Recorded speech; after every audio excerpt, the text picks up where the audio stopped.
شیعہ بھی مجھے گھوڑے کا پجاری نظر نہیں آیا، اور ایک ملا بھی مجھے گھوڑے کا دشمن نظر نہیں آیا۔ کیوں؟ میں نے دیکھا یہی کہ اگر یہ قوم گھوڑے کی پجاری ہوتی تو جہاں ان کو گھوڑا نظر آتا وہیں جھک جاتے۔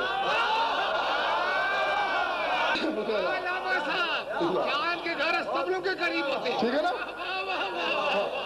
یعنی گھوڑا چاہے تانگے میں جتا ہوا نظر آتا، پرنام،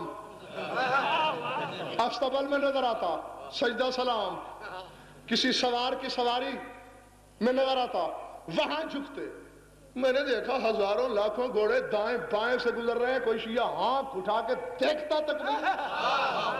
میری سمجھ میں آیا بھئی یہ قوم گھوڑے کی پجاری نہیں، بات غلط ہے۔ پھر میں نے مولویوں کو دیکھا تو یہی نظر آیا، ایک مولوی بھی گھوڑے کا دشمن نہ تھا، کیونکہ اگر وہ گھوڑے کا دشمن ہوتا جہاں اسے گھوڑا نظر آتا وہیں فتویٰ لگاتا۔ یعنی اگر تانگے میں نظر آیا تو کہتا لا حول ولا قوت، بدعت جا رہی ہے۔ زیر رام دیکھتا بدعت پہ سوار ہے، استبل میں دیکھتا فلاں خان صاحب کے پاس بدعت بندھی ہے، نہیں، اس نے فتویٰ نہیں دیا۔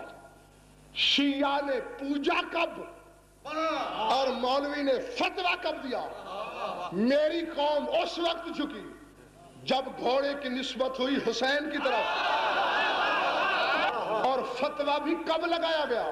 جب نسبت ہوئی حسین کی طرف۔ تو بات کھل کے سامنے آئی کہ یہ گھوڑے کے پجاری نہیں، نسبت حسین کے پجاری ہیں، اور وہ بھی گھوڑے کا دشمن نہیں، نسبت حسین کے دشمن ہے۔